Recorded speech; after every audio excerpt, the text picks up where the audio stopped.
so beautiful out here. I gotta touch base on a couple things. What up? It's your girl Jasmine Nicole, and welcome to Weight with Jazz, a safe space for the obese, the overweight, and those who just want to lose weight to share their weight loss journey, including myself and a little bit of my life too. I want to touch bases real quick about the false expectations or the misconceptions of protein consumption on GLP-1 medications, whether Zepbound, Tirzepatide, Semaglutide, Ozempic, Manjaro, whatever. The list goes. Or just in general, if you're not on a medication, the proper amount of protein to consume to preserve muscle retention so that you prevent muscle loss or to build muscle. I think this needs to be addressed because I think there's a lot of misleading information out there. And there are actually calculations that should be in place for you to be able to determine how much protein you need. Now for me, I'm thinking I needed 80 to 100 grams of protein, 120. This is what I'm hearing around the just weight loss community, the GLP-1 community. It's push your protein as much as you can. If you want to build muscle, get 120 to 150 grams of protein a day. That's just really not idealistic, and it's not realistic for me. Absolutely not realistic for me. After research, I learned, according to my body weight, I'm in a body weight range where at this time, I only have to consume 54 grams of protein a day. And I could stretch that 54 to 60 grams of protein in a day and still maintain muscle. I'm sitting here trying to over-force protein into my body, over-satiating myself, because that's still a way of overeating. You're trying to push protein into your body. That's not necessary. And then my concern is your body can only break down, compromise, digest what it wants. And I don't know if that's a specific amount that is geared to an exact number for every individual. I doubt it because every individual is different, but in science, numbers are there for reasons. These studies are here for a reason. But just from my understanding, I'm thinking the body only can consume a certain amount of protein anyway. And anything that's in excess of that protein would turn into glucose and strike your blood sugar. So, do you really need to over consume protein? Is this really just for satiation and trying to continue channeling the GLP-1 hormone in the body so that you can remain full? Fine, but go according to your weight. Now, some people may have to do 120 grams of protein because they may be 250 pounds, 350. So, the higher in weight you are, I think that is the requirement for a higher amount of protein. I had the misconception myself. I'm matching with other people thinking, okay, this is the set, I need to do 120. No, not according to where I'm at in weight. I'm okay, and that's why my body only takes that amount regularly, and I'm comfortable. When I over push protein, I get indigestion in general. Like, that's how I know, like, I gotta be intuitive when it comes to food, knowing when to stop regardless of suggestions, even with protein. I don't want to overdo the protein. If it's not benefiting me, it's not necessary. You guys, I am in the level of toning, and it is working. Okay, my arms have come a long way. I had way more jiggle than this, cuz the jiggle was heavy, it was dropped lower. Like, my arms came a long way, and I'm gonna keep going, and they're gonna be where they need to be, I believe. I love fitness now. I like lifting weights. If it weren't for GLP-1 medication, I don't know if I would have been lifting weights as hard as I'm lifting now, because before I was really just cardio based. I knew I needed to lift some weights, but when I did lift weights, it wasn't consistent. It was just lappy. I'm just gonna say lappy, because I just wasn't really in a set routine with it. I lift here, lift there. It wasn't an appropriate weight amount to really push your muscles, into activation and stuff like that. But with this medication, I've been hard on weight training. It's now permanently a part of my lifestyle, and I absolutely love it. I love it. I love my weight training routine. I'm always adding more exercises in. I love the level of sets and reps that I do, and I love the results that it's showing me. I love that I'm using my body, not just the weights, but I'm also just using my body as resistance. In old school floor moves, push-ups, calisthenics. I'm really getting into that. And what used to be like, I have to say, what used to be like a drag to want to do is no longer that for me. I want to do fitness. I think about it daily. I'm not trying to creep y'all out or nothing, but like I know it's a motivation. It's something that's really fulfilling me. I'm like, it's not a week go by that I'm not going to work out multiple times. It's just not, unless something is physically wrong with me. And that's how I've been living. And that's how I'm going to continue to live. I love that. And I feel like it doesn't separate me from society, being social. But, in life, some people can feel differently. But I still, make time for friends and family and all that. Not, completely enamored in fitness, weight loss and all that. Because some people are, overconsumption of anything is unhealthy. Okay? Because some people can just be overconsumed in fitness, and that's just orthorexic level. That's all they're consumed with. They really cannot enjoy the other elements of life. That's not me. I just enjoy this. I know when to do my thing, and I know when to cut it off. You feel me? I ain't got to work out all day, but I'm going to get a good workout in, and I'm going to feel great and fabulous about it. Because I know in general, I came a long way. Remember, you came a long way. I don't care how much of a gut left you got. We got stuff we got to get, trim, whatever, tighten. But as long as you still in the game, you winning. You're winning. And as long as you lost, you won. Okay, so continue making a change. However you can make the change, make the change. But don't get so caught up in the sensationalization of all this product pushing, protein pushing. Make sure you follow what you need to follow for your body to be appropriately satiated by protein, but don't feel like you need to overdo it. Make sure your numbers are right according to your weight. I'm so glad I ain't got to push in that much protein.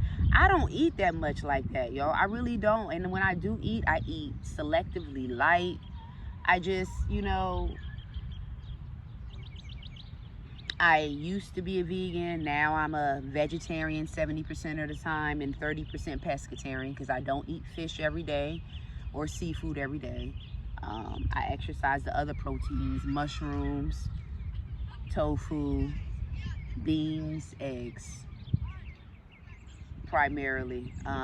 Try to stay away from the mock meats, although I was, dealing with those. But, you can still manage the mock meats but it's hard because that stuff is carb filled. They may be lower carb, but it's carbs in it because it's wheat in it, so it's hard to kind of maintain that keto lifestyle when you are vegan.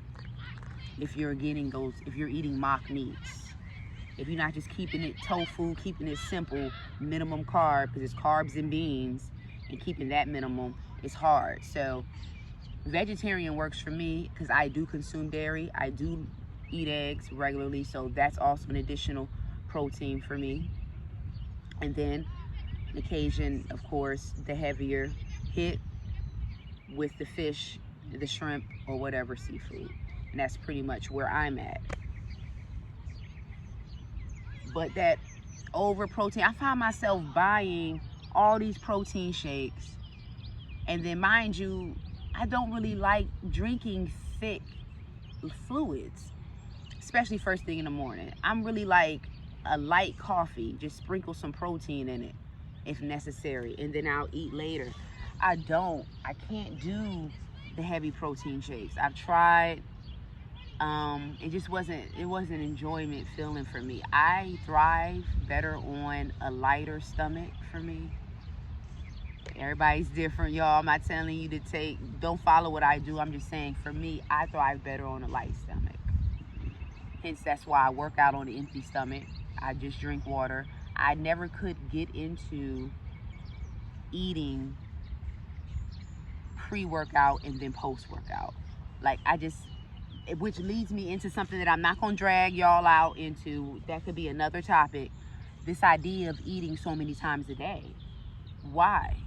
I mean, we got major health physicians and scientists who are talking about this same crazy theory. Like, why in this day and time, like we Europeanize eating to be so many times in a day. Like, I don't need to eat right before the workout and then eat after the workout. Most of the time, I'm not eating after the workout, probably until maybe 2 hours. And I know that's probably not recommended because you say you need to immediately eat.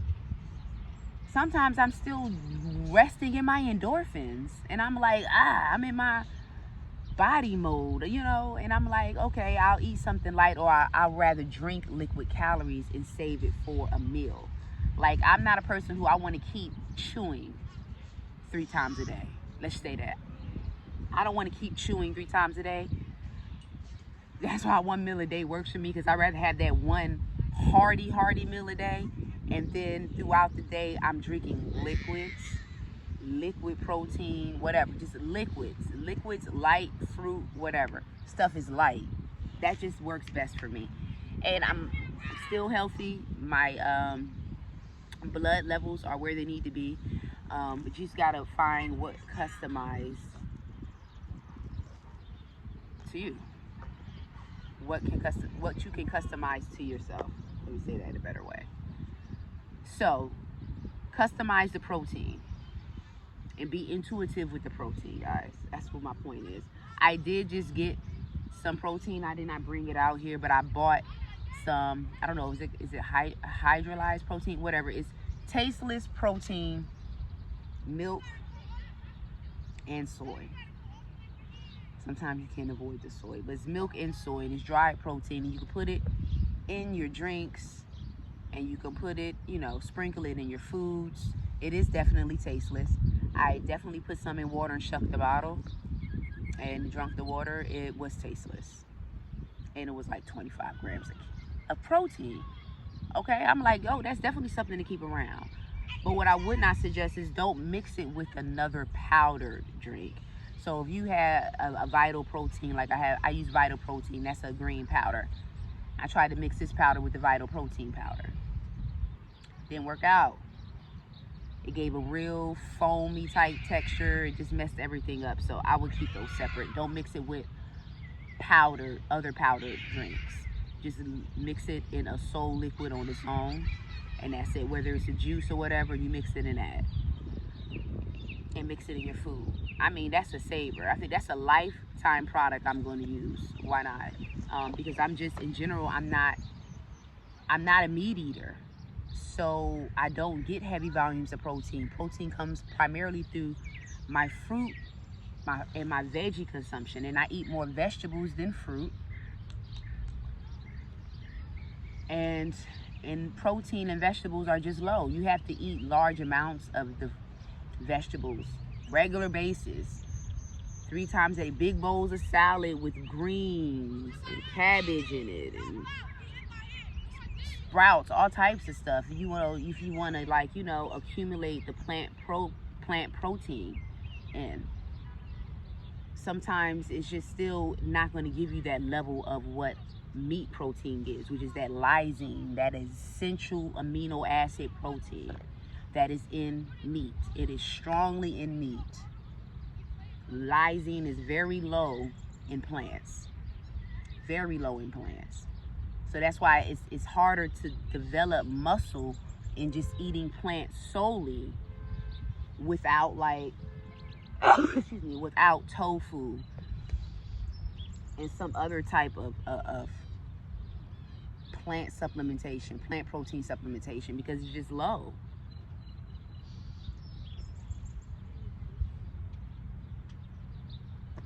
I mean, that's why I had to, you know, switch so that I could make the accommodations. You got to supplement. Lysine is a great supplement. Bodybuilders use it. It's for collagen synthesis. It says it right on it too. Collagen synthesis and muscle development.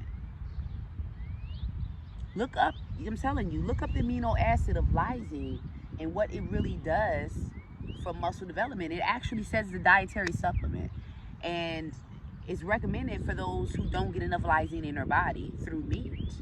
I do not. And especially with me trying to preserve muscle, build muscle on the weight that I already have, guys. So I'm not really concentrating on protein consumption for weight surplus so that I could build muscle. I'm not trying to gain weight to build muscle. I'm trying to build the muscle I already have. I'm trying to turn the fat I got into muscle, and whatever else is left, shed off as fat. That's where I'm at. I'm not trying to gain weight to build muscle. That's done. No. I'm trying to work with my body I have. If it ain't enough back there to build what need to build, so be it. But I'm going to be tight, and I'm going to be built in the structure I need to be built according to what I got on my body. I'm tired of like setting sometimes outrageous expectations. And these are reasons why we fall off of our journeys, our weight loss journeys, because in the next level we're overly stating expectations. Like, listen, losing weight is a lot, maintaining muscle is a lot. So to do that, work with what you got on your body, work with the weight on your body. I'm not trying to factor or wrap my mind around gaining weight just so that I can build a butt, gain muscle, and then try to lose whatever remaining weight that's left that I no longer want, just so that I can have a level of tone. No, I could tone what I have on me. Okay, I could tone all this myself. I could tone and lose what I have on me without gaining. So I that's not the lane I'm in. I'm gonna eat my basic level of protein, and I'm gonna continue to weight train on a regular basis and push it to the limit. That's how you really gonna get those couture and silhouette results. And stop losing my mind thinking that, oh, you gotta do this, eat this amount of protein so that you can maintain muscle. Why are you losing it? Don't forget to be in a calorie deficit so you can lose the weight. And then you might have to increase your calories so you can gain the weight so that you can build and tone in the way you want it for special contouring of the body. Like, I ain't got time for all that. Listen, this is gonna be simple for me. I'm gonna work with what I got. I'm gonna tone out what I got, and what is the result is what the result. And either way, I am grateful, because I am no longer 284 pounds at the end of the day. I don't care what's still jiggling. Okay, I don't care. I'm still happy that I'm where I'm at. Forever grateful, and I want to forever remain at this level. And I'm going to do everything I can to continue to practice these healthy lifestyle changes so that I can continue to be the best me that I can be. And I hope you do the same. I'm going to get at y'all in the next video. Be real, boo.